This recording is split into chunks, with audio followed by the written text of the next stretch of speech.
آج ہم ایک ایسی حیران کن رپورٹ کا تجزیہ کرنے والے ہیں جو سیدھا اسلام آباد سے آئی ہے۔ ہم بات کر رہے ہیں ان خفیہ امریکہ ایران امن مذاکرات کی جو اچانک اور بہت ہی ڈرامائی انداز میں ناکام ہو گئے۔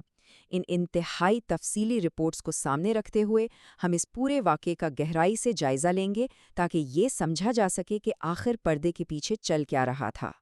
تو اس ایکسپلینر میں ہم ان 5 اہم پوائنٹس کو کور کریں گے۔ شروعات کریں گے خفیہ امن مذاکرات سے، پھر دیکھیں گے مذاکراتی کمرے کے اندر کا منظر، اس کے بعد 17 گھنٹے کے اس معاہدے پر بات ہوگی، پھر اچانک آنے والی ناکامی اور آخر میں اس بے اعتمادی کی دیوار کو سمجھیں گے جس نے سب ختم کر دیا۔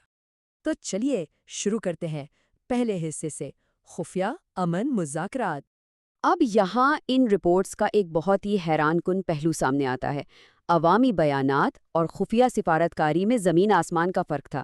ذرا تصور کریں، ایک طرف امریکی صدر کھلے عام عوامی سطح پر معاہدہ نہ ہونے کی صورت میں مکمل تباہی کی دھمکیاں دے رہے تھے، لیکن ٹھیک اسی وقت بیک چینلز اور خفیہ راستوں سے ایران سے مذاکرات کی انتہائی تیزی سے اپیلز بھی کی جا رہی تھی۔ دوسری طرف ان دھمکیوں اور بہرے نقابندی کے باوجود ایران اپنی جگہ بالکل ڈھیٹ کھڑا تھا۔ ایرانی وزیر خارجہ نے واضح کر دیا کہ وہ بات چیت کے لیے تیار ضرور ہیں، لیکن صرف اور صرف باعزت اور برابری کی بنیاد پر۔ اور ویسے انہی سخت شرائط نے آگے چل کر اسلام آباد میں اس گفتگو کی بنیاد رکھی۔ اب چلتے ہیں اپنی دوسرے حصے کی طرف، یعنی ٹھیک اس مذاکراتی کمرے کے اندر جہاں یہ سب ہو رہا تھا۔ دیکھیے، یہ کوئی عام گفتگو نہیں تھی۔ اس کمرے میں موجود شخصیت کو ہی دیکھ لیں۔ امریکہ، ایران اور ثالث کا کردار ادا کرنے والے پاکستان کی اعلیٰ ترین سیاسی، عسکری اور سفارتی قیادت وہاں موجود تھی۔ یہ سب اپنے ملکوں کے ٹاپ ہیوی ویٹس تھے، اور وہاں ہونے والے ہر فیصلے کا سیدھا اثر عالمی سطح پر ہونا تھا۔ اور مزے کی بات یہ ہے کہ ان مذاکرات کا فریم ورک کتنا سٹرکچرڈ تھا۔ ہر مسئلے کے لیے الگ کمرہ اور الگ ماہرین تھے۔ جب جوہری مسئلے پر بات ہوتی تو صرف جوہری ماہرین آگے آتے۔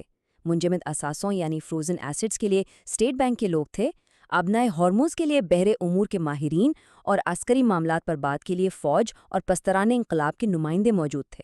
ایک بالکل کانٹا تول حساب چل رہا تھا۔ اور اس کے بعد آتا ہے تیسرا اور شاید سب سے دلچسپ مرحلہ، 17 گھنٹے کا وہ ڈرامائی معاہدہ۔ اندر کی خبر یہ ہے کہ امریکی وفد میں ڈائنامک کافی الگ تھا۔ ایرانی سفارتکاروں کے مطابق جے ڈی وینس کا رویہ مناسب تھا اور زیادہ تر گفتگو انہی نے لیڈ کی، جبکہ جیریڈ کشنر اور سٹیو وٹکاف تقریباً خاموشی رہے۔ کیوں؟ کیونکہ ایرانی وفد ان دونوں پر شدید بے اعتمادی کا شکار تھا۔ ان کا ماننا تھا کہ ان کا جھکاؤ مکمل طور پر اسرائیل کی طرف ہے، تو جے ڈی وینس ہی مذاکرات کا مرکزی چہرہ بن کر سامنے آئے۔ اب 12 اپریل کی رات کو ذرا تصور کریں۔ 17 گھنٹے کی مسلسل تھکا دینے والی میٹنگ ہوئی، اور آخر کار رپورٹ کے مطابق ایک معاہدہ طے پا گیا۔ ڈیل مکمل تھی، بس دستخط ہونا باقی تھے۔ لیکن ٹھیک اسی وقت بالکل اچانک جے ڈی وینس کمرے سے نکلے اور سیدھا ایئرپورٹ سے واشنگٹن کے لیے روانہ ہو گئے۔ یہیں سے شروع ہوتا ہے ہمارا چوتھا حصہ، اچانک ناکامی اور اس کے بعد کا ہنگامہ۔ اس اچانک روانگی کے نتائج بہت سنگین تھے۔ ایرانی وفد ہوٹل میں دستخط کے لیے انتظاری کرتا رہ گیا، دستخط ہوئے نہیں تو وہ 17 گھنٹے کی محنت اور پورا معاہدہ اسی وقت نل اینڈ وائڈ ہو گیا۔ ایرانیوں کے لیے یہ شدید شرمندگی کا مقام تھا۔ جب وہ واپس تہران پہنچے تو انہیں ایسی سیاسی تنقید کا سامنا کرنا پڑا کہ پارلیمنٹ کے اسپیکر قالیباف نے واضح عہد کر لیا کہ وہ آئندہ کبھی ان حالات میں مذاکرات نہیں کریں گے۔ آخر ایسا ہوا کیوں؟ سب کچھ طے ہونے کے باوجود ڈیل ٹوٹ کیوں گئی؟ اس کو سمجھیں گے ہم 5ویں حصے میں، بے اعتمادی کی دیوار۔ دیکھیے، ایرانی حکام کا یہ دعویٰ ہے کہ ڈیل کو جان بوجھ کر روکا گیا، اور وہ بھی امریکی صدر کی طرف سے۔ کیوں؟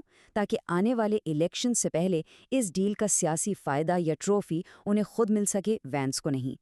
اس کے علاوہ ان رپورٹس میں انتہائی سنگین دعووں کا ذکر ہے، جہاں ایران ماضی کی امریکی کارروائیوں پر شدید غصے میں تھا، جن میں اسکول کی بچیوں اور اعلیٰ قیادت کی شہادت کے دعوے شامل ہیں۔ اور انہی گلے شکووں کی وجہ سے ایران نے طے کر لیا تھا کہ چاہے امریکہ کو الیکشنز کے لیے اس ڈیل کی کتنی ہی ضرورت کیوں نہ ہو، وہ انہیں یہ سیاسی فائدہ بالکل نہیں دیں گے۔ لیکن ہاں، اس پوری ناکامی کے بیچ ایک بہت انٹرسٹنگ چیز سامنے آئی۔ ایرانی حکام نے واضح طور پر کہا کہ وہ ثالث کے طور پر پاکستان کی کوششوں سے 100% مطمئن تھے۔ ڈیل بھلے ہی ٹوٹ گئی، لیکن پاکستان کے کردار کی پوری طرح تعریف کی گئی۔ تو اب آگے کیا؟ اس وقت حالات ایک انتہائی خطرناک بند گلی میں کھڑے ہیں۔ ان رپورٹس کا دعویٰ ہے کہ امریکہ اس وقت اندرونی سیاسی دباؤ اور ہتھیاروں، خاص طور پر میسائلز اور بموں کے کم ہوتے ذخیرے کے مسائل سے دوچار ہے، جبکہ دوسری طرف ایران کا کہنا ہے کہ وہ بالکل تیار ہے اور انہیں کسی تصادم کا کوئی خوف نہیں۔ ایک طرح سے یہ ایک بہت بڑا عالمی ڈیڈ لاک بن چکا ہے۔ یہ پوری رپورٹ آخر میں ہمیں ایک بہت سنگین سوال پر لا کر کھڑا کر دیتی ہے۔ ایک طرف سفارتی راستے تقریباً بند نظر آتے ہیں اور دوسری طرف ایگو اور ضد ہے۔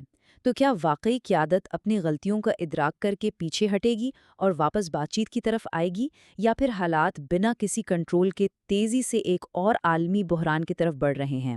یہ ایک ایسا سوال ہے جس کا جواب ہمیں شاید بہت جلد مل جائے گا۔ اس تجزیے میں ہماری طرف سے آج بس اتنا ہی۔